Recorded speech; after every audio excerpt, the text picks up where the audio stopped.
What up, barber family? Today we got basically a in-between cleanup. He usually comes like every 3 or 4 weeks, but he decided to change it up a little bit. He wanted to grow his beard out, so he wanted me to trim it up, but we decided to go ahead and refresh the cut a little bit. Right here I'm basically using my Andes Masters. They're all the way open, basically trying to give him that shadow effect. Like I said, he had just came maybe a week or two before. He just came in mainly to get his beard trimmed up, but I decided to go ahead and refresh the cut.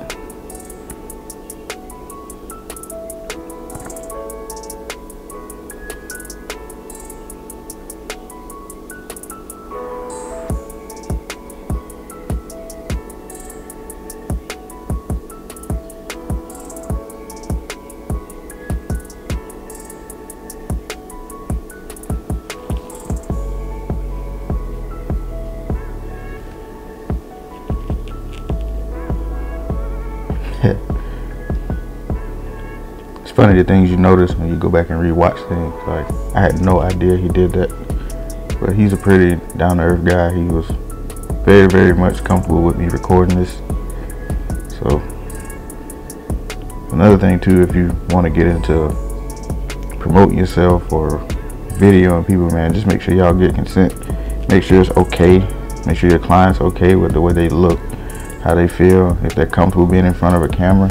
It's been cases, man, I done recorded things and people was like, yeah, I just noticed you had a camera, but I'm just okay with you not using that. But just get consent with anything, man. Just make sure everybody understand what's going on. Right here I basically have my one guard closed, basically trying not to create a line but just blend it into what was already there. There's some instances where I would put hard lines in just to get a better feel for, you know, the layout of the client and what might actually suit their head shape. So some things look good on certain people and some things don't. So if I have a pretty clear idea, like I said, I've cut this guy several times before, so I pretty much know my roadmap. I pretty much know where I want things to fall. So I'm approaching this haircut very, very loosely. I'm not really trying to set hard lines or anything that I have to work extremely hard to get out. This is my 2 guard. It's all the way closed.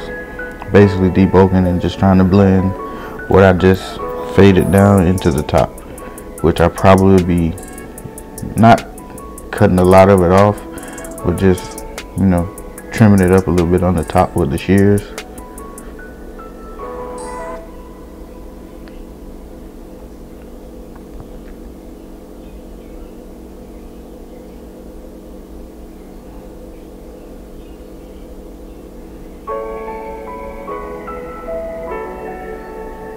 I don't know if you can see it, but for those of you that still struggle with like growth patterns and determining which way the hair grows, this is a pretty good example of like where most people would have a swirl or a cowlick. His is pretty much dead center of his head. It can be kind of difficult when he starts to get it cut shorter.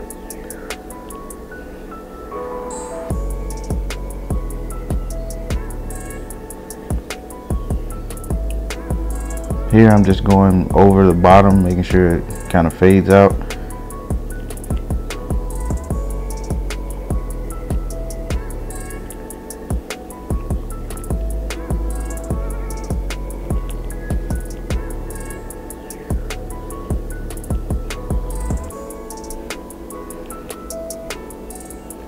This process, I'm just basically, you know, damping the hair a little bit so it'll be easier for me to manipulate.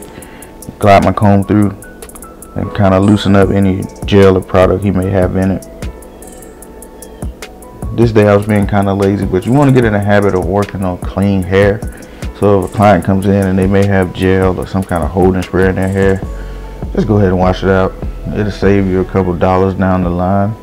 You won't have to keep replacing blades, excuse me. And just, you know, give the customer the 100% experience. You know, you don't want people to come in and feel like they need these certain services, but you're gonna continuously upcharge them for things. And on the back end of it, like if people appreciate you and they like the job that you do, they have no problem paying for it. But if you just unnecessarily adding on, you know, dollars to every little thing that you do, some clients are gonna shy away from you because they feel like you just out for the dollars and you out for the money. It's a completely different thing when you do stuff that you're passionate about and when you do things just to make a dollar. Like, it shows in the results.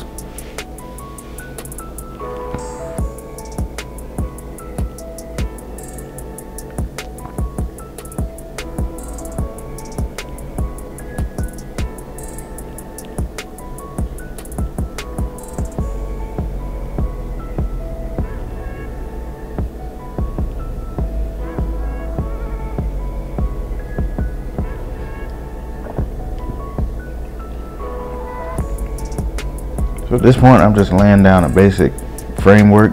As you can see, I'm basically asking him how he wants it to look, what he's okay with, how far he wants this to go, and how much of it he's actually willing to keep.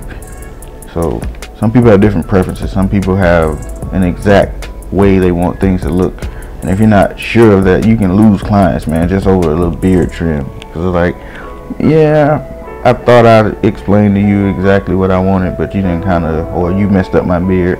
And some people, like him, he's new to growing his facial hair, so he was pretty okay with whatever I had suggested because he was just trying to fill it out. But there's some people, man, it takes them a long time to grow their beard and they be attached to it, and you mess it up, you just lost all that trust that you may have gained to get that person in your chair. But I'm basically just loosely trimming it up with my trimmers because I intend to go back over it with the razor. Unfortunately, I didn't get all of that on camera because the battery died.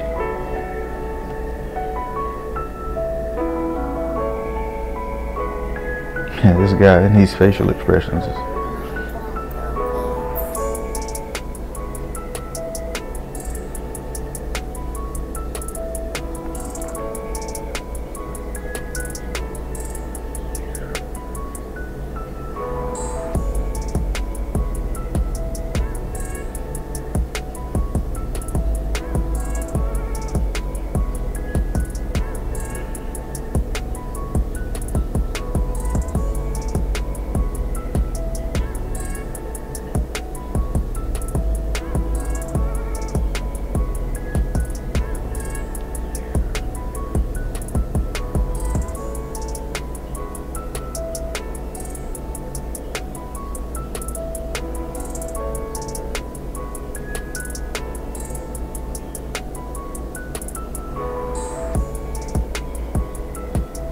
Before I forget, it's also a good practice to start like holding the ear down when you're doing around the ear part.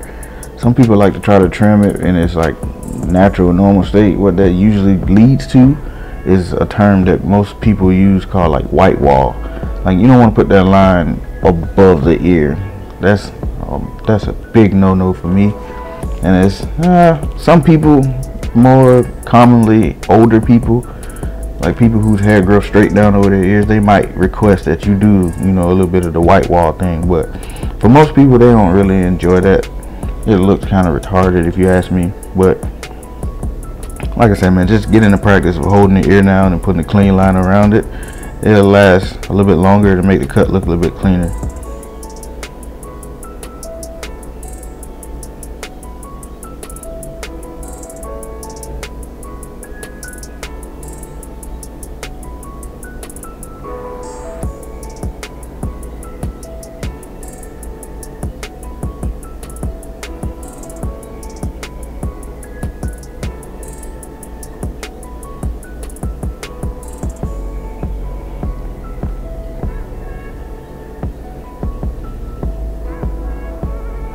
At this point, I had already leaned it back.